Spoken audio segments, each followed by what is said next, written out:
Como eu disse para os meus seguidores que você viria aqui, eu tenho seguidores de esquerda, de direita e tal, muitos bolsonaristas me seguem.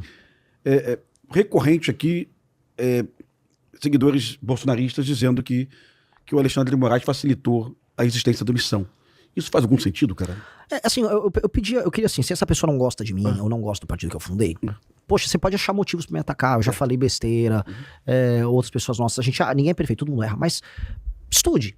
Porque o Alexandre de Moraes não fazia parte do TSE. Quem julga as assinaturas, o processo de formação de um partido político é o TSE, Tribunal Superior Eleitoral. O relator do meu caso era literalmente o André Mendonça, que é um ministro que foi nomeado pelo Bolsonaro. O relatório dele foi favorável à montagem do partido. Ele não é amigo do Alexandre de Moraes, pelo contrário, ele tem brigas no STF com o Alexandre de Moraes. Os outros ministros que não são nomeados pelo Alexandre de Moraes, e o Alexandre de Moraes que não estava presente no TSE, porque ele não era do TSE naquele momento, não tinha qualquer correlação com a teoria conspiratória. Todos os ministros do TSE votaram favoravelmente à montagem do partido. Foi 7-0, seguindo o relatório do ministro André Mendonça. Então, essas pessoas que falam isso deveriam só estudar o caso, porque, de acordo com eles, então, o André Mendonça, na verdade, trabalha para o Alexandre de Moraes. E aí o Bolsonaro, então, que nomeou ele, trabalha para o Alexandre de Moraes. E uma outra questão, cara. Vamos lá. Tu se declara de direita, eu olho pro... eu sei que tu não gosta de ser chamado de terceira via, mas eu olho pra terceira via de direita. Eu tenho quem não quer Lula e quem não quer Bolsonaro. Segundo a Quest, aí nós temos aí 27, 40% de brasileiros, 30 e poucos aqui, 30 e poucos, 40 não quer uma terceira via. Mas eu tenho o Caiado, que tem muita experiência governando Goiás. O IDEB de Goiás aí ficou o melhor do Brasil, né? Recentemente, a menor taxa de evasão de escola, redução do crime. Eu tenho o Zema, que pegou um estado falido, que Minas Gerais falido, quebrado pelo PT, com salários atrasados. Cada um desses com 2 mandatos. E eu tenho o Renan, que é empresário, é músico, mas não tem experiência como governador. E aí, camarada, tá em situação desigual. Por que eu vou escolher Renan e não vou escolher Caiado e Zema? Eu acho que a situação é muito desigual. Porque eu sou um líder muito melhor do que eles. Muito melhor do que eles. Tem a experiência deles, cara? Eu tenho a experiência de ser líder. E é isso que o presidente da República precisa ser. Eu sou um líder, eu vou repetir, muito superior tanto ao Zema quanto ao Caiado. O Zema hoje pertence a um partido político que ele toma pito do próprio partido. Ele não pode criticar o Flávio, senão o partido dá bronca nele. Eu fundei meu próprio partido político para não precisar pagar pedágio para ninguém. Eu tenho minhas opiniões sobre o Bolsonaro, sobre o Lula, sobre o STF, e eu não preciso, nem eu nem meu grupo, pagar pedágio para ninguém. O Zema tem que pagar pedágio pro bolsonarismo. Ele fala que ele tem os intocáveis de Brasília. Ele tem os intocáveis dele. A família Bolsonaro, para começar, senão ele perde voto.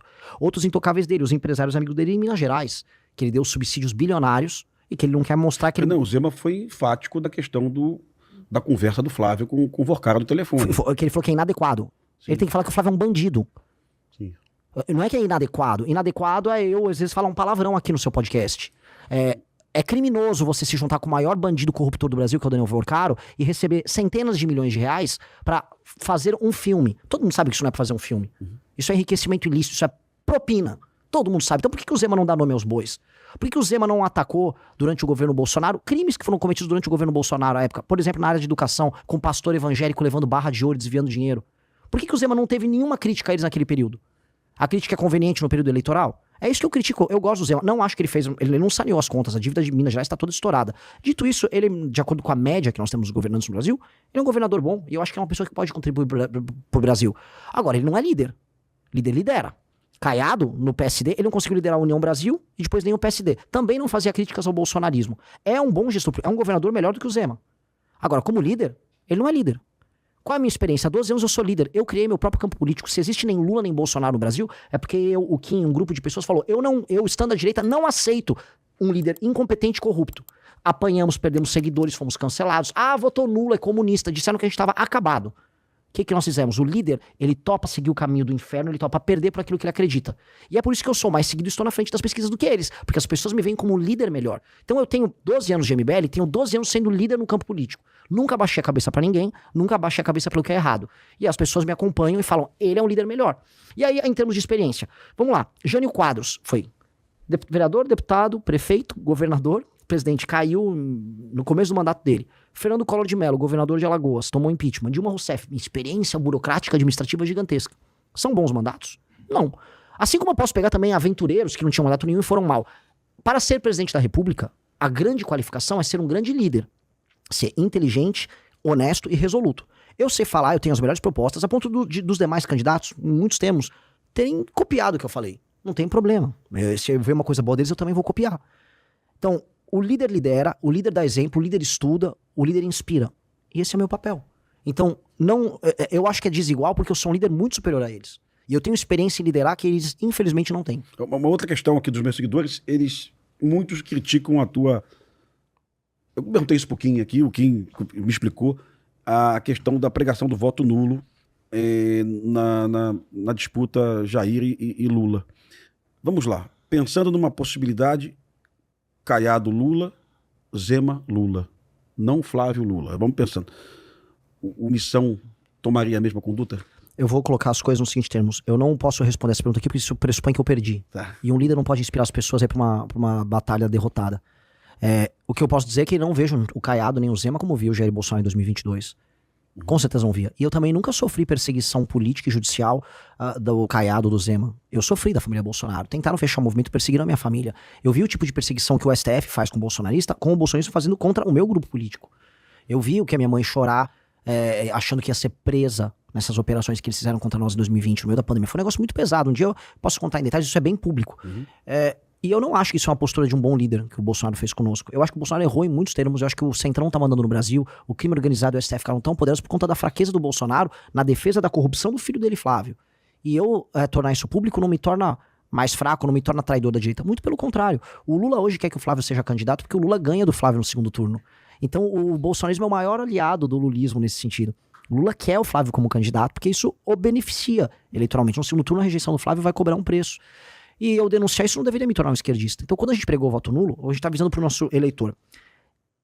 O bolsonarismo e o petismo não é que eles são iguais, eles são muito ruins na sua diferença. É igual, você quer morrer tomando um tiro de AR-15, sei lá, ou ser atropelado por uma Scania.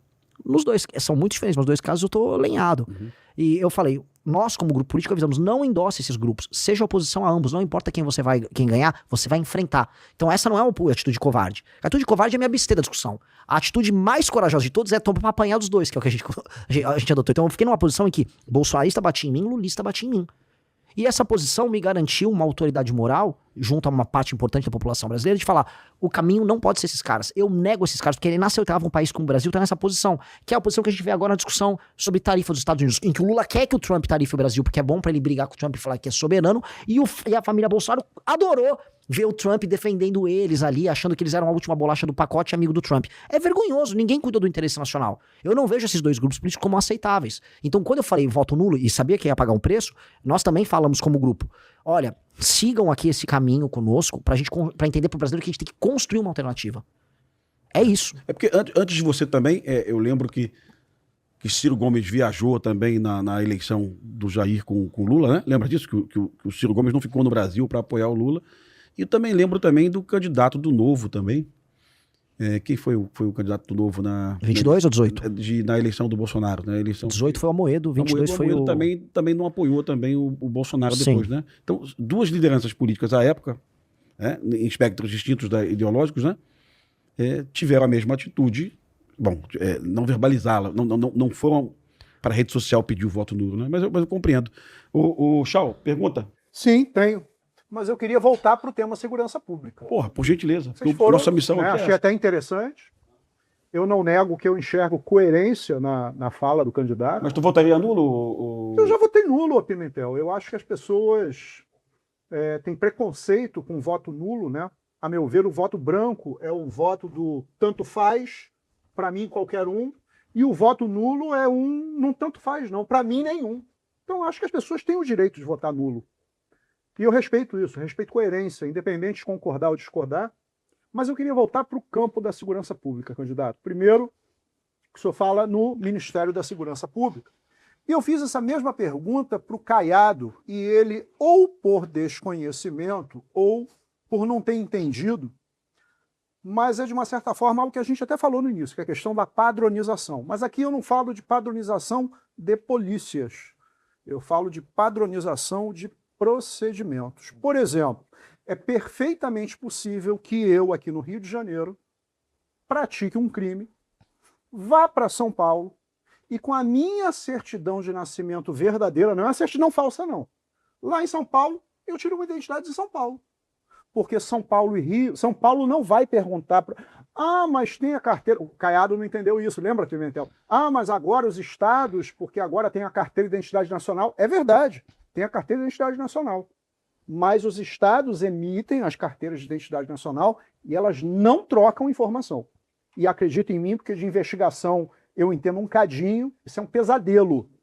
Para não falar, né, coronel, o sujeito que sai de São Paulo vem aqui para o Rio com a identidade falsa, com uma carteira, com uma certidão de nascimento falsa, ele tira uma carteira de identidade. Algo básico, né? Checar digitais. As polícias brasileiras, em geral, não se falam, elas não se integram.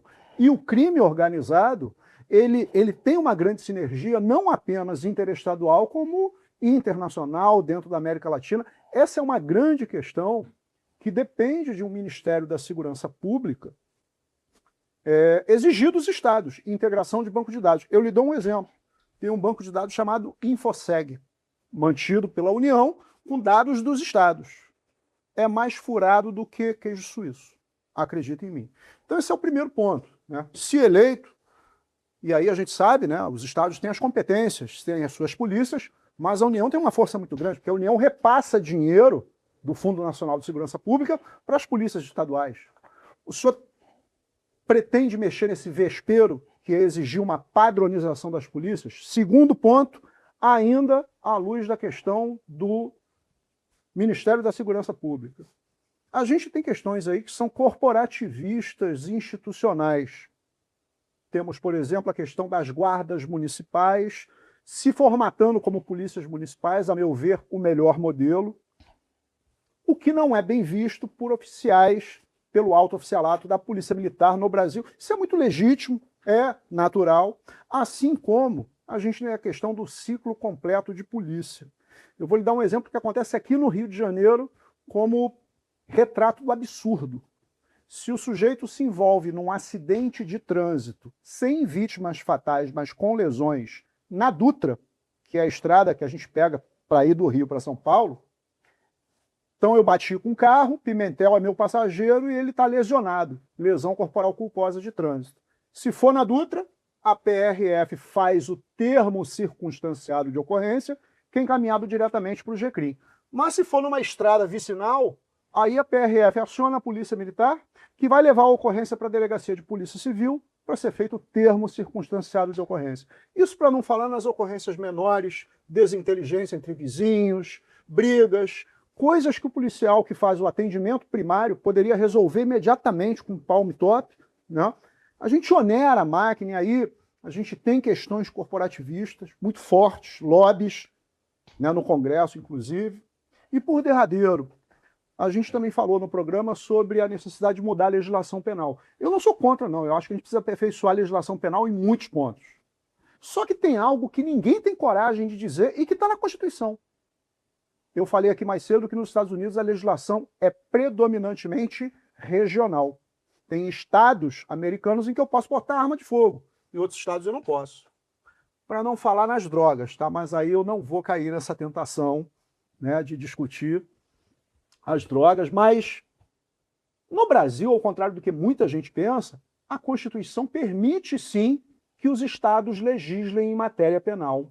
Está no 22, inciso 1, parágrafo único da Constituição. Sei disso porque isso é aula minha de direito penal para os amigos. O senhor, como presidente, veria com bons olhos a hipótese das assembleias legislativas, com outorga do Congresso Nacional, legislarem sobre matéria penal regionalmente? Lembrando que o Brasil é continental, com realidades sociais e demográficas completamente heterogêneas.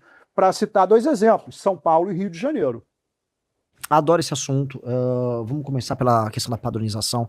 Me parece muita discussão sobre prontuário único no SUS. Você não consegue ter vamos dizer, documentações comunicantes entre os entes federativos.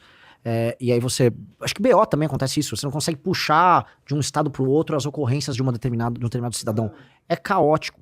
E como a gente está vivendo agora o mundo do machine learning, da inteligência artificial, a gente tem que se adaptar não só para facilitar o trabalho do agente, mas para facilitar o trabalho da tecnologia. Vou fazer esse paralelo com a saúde. Com o prontuário único que a gente vai colocar na saúde, Todas as passagens que uma pessoa tiver num posto de saúde, numa UBS, numa cirurgia que ela vai fazer, um exame que ela fez numa policlínica, aquilo vira uma base de dados que vai começar a criar, com esse machine learning, vamos dizer, uma atuação preditiva do Estado. Por exemplo, ó, essa pessoa aqui, ela tá sobrepeso, a família dela tem histórico de diabetes, essa pessoa vai desenvolver diabetes tipo 2. Vamos fazer com os agentes de saúde um trabalho preditivo e vamos evitar que essa pessoa tenha isso? Vamos colocar a estratégia de saúde familiar para ir junto ali? Vamos direcionar, olha, tá tendo muita febre amarela por causa dos prontuários, a gente tá Big Data levantando esses dados, pô, tá tendo muita febre amarela nessa região, vamos destinar médicos para cá, vamos destinar equipamento para lá. Ou seja, você começa a estruturar os recursos de maneira muito mais inteligente. E essa vai ser uma revolução que a gente vai fazer no SUS. Fato dado.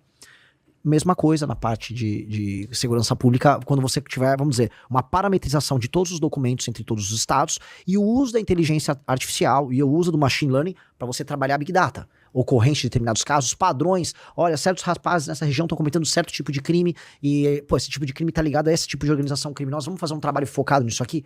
Que hoje a gente tem, por exemplo, a ideia de Big Data para as manchas urbanas, aquelas manchas de calor, de cometimento de crime, essa região tem mais assalto ou não. Imagina você ter isso em tempo real o tempo todo para tudo. Se você não parametrizar, você não vai conseguir colocar a tecnologia a seu favor.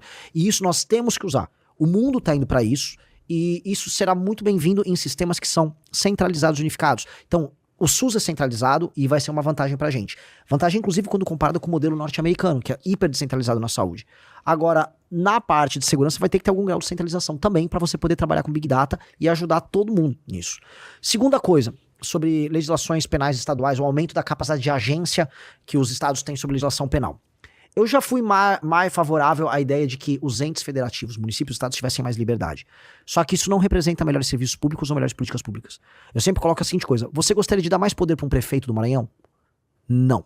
Eu não vou dar mais poder para um prefeito do Maranhão. Eu vou diminuir o poder do prefeito do Maranhão, no sentido de que ele tem que tocar só políticas públicas que funcionem, até porque nem o dinheiro é dele. O dinheiro vem de outros lugares do Brasil. Então, ele vai ter que tocar políticas muito específicas para funcionar. Você confiaria na capacidade do governador da Bahia, Jerônimo, de fazer matéria penal? Ou do governador Eumano no Ceará de produzir matéria penal? Definitivamente não. Definitivamente não. E aí eu vou entrar nesse ponto. Eu gostaria de chegar no ponto em que os entes federativos estaduais fizessem boa parte da sua legislação penal.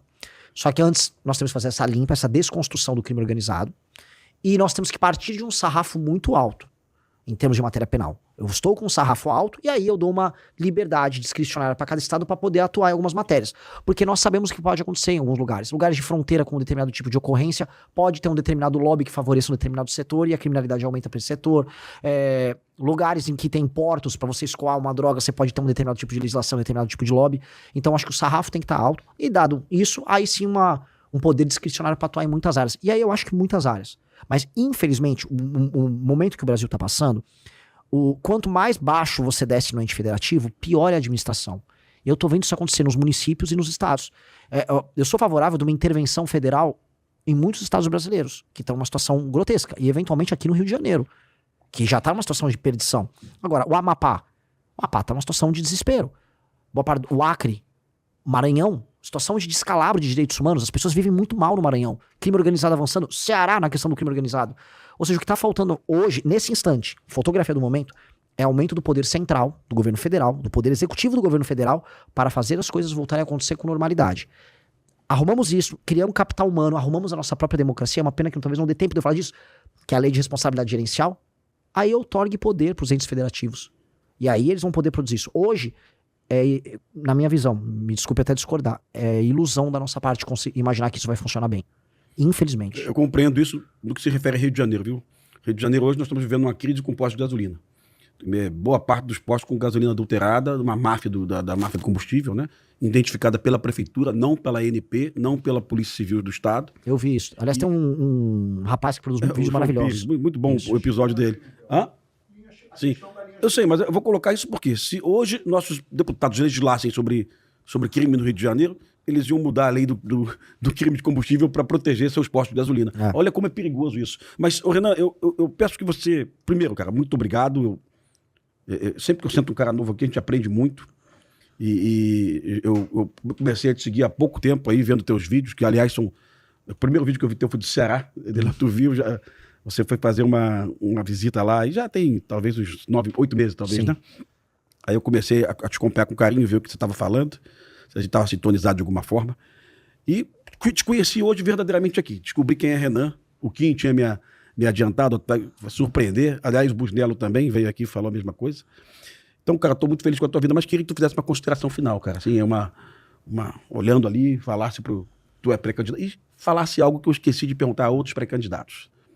Me fala um pouquinho do teu vice, cara. O eleitor não pode acreditar num candidato sem saber de onde que ele trouxe o vice dele. Né? Perfeito. Nos estados também, da federação, né? Exato. E vou avisar pro pessoal. Foi a escolha quase sentimental no meu vice. Foi a escolha intuitiva. Lógico que o Haroldo Medina, que é o meu vice, é um policial do Rio Grande do Sul, aposentado. Da capital, cara? Na verdade é de Canoas, é da região metropolitana. Na área nem por lá, é Brigada Militar. Né?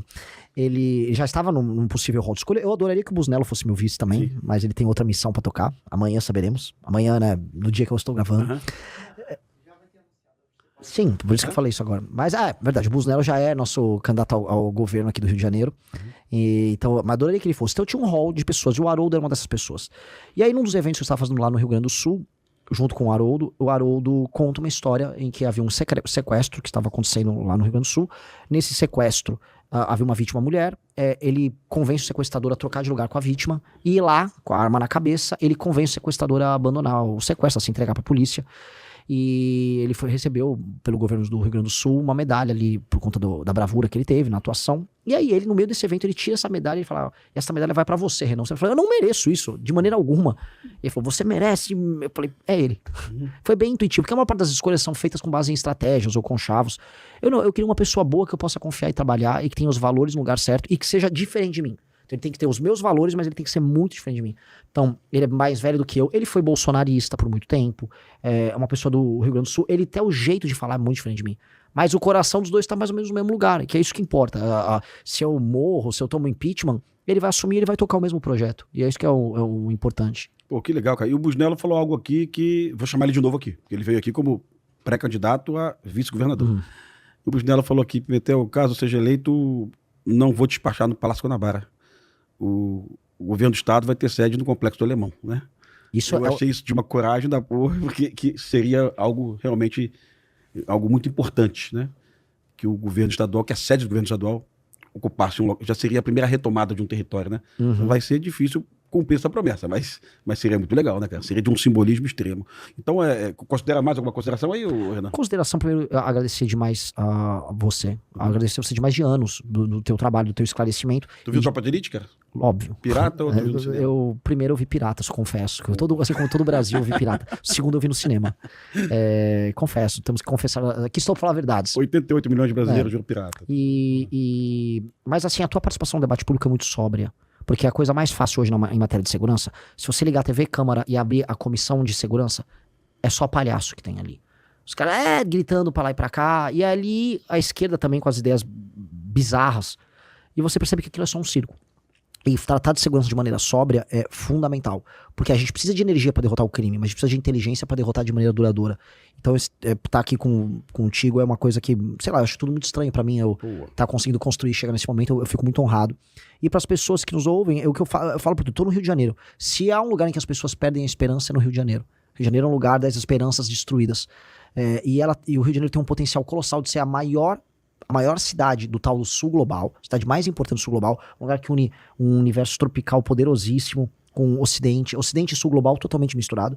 E a gente tem que ambicionar coisas grandiosas para nós. Então o que eu falo para as gerações mais novas que estão assistindo e para as mais velhas também, ambicionem grande. O Brasil nasceu para ser uma das 5 maiores nações do mundo e eu só tô aqui para essa missão. Eu não tô aqui para ser uma pessoa que vai tocar bem o Brasil ou ajudar a vida das pessoas a melhorar. Não é a vida melhorar. A vida tem que melhorar porque ela vai melhorar. Nós temos que ser uma das maiores nações do mundo, que é uma missão muito grande. Então, desfavelizar o Brasil, destruir o crime organizado, aumentar a renda per capita, diminuir a desigualdade regional, essa é a ambição.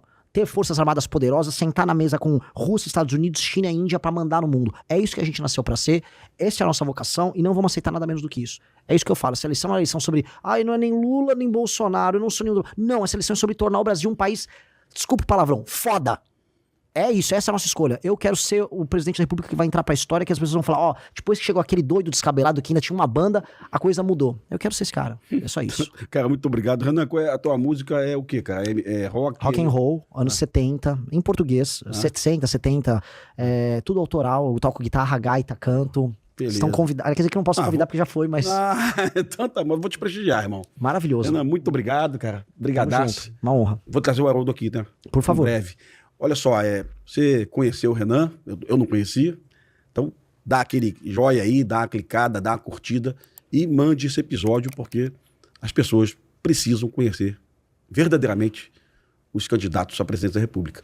Então, muito obrigado pela atenção. Papo de Elite aí, edição especial pré-candidatos. Força e honra, vai e vença. Muito obrigado.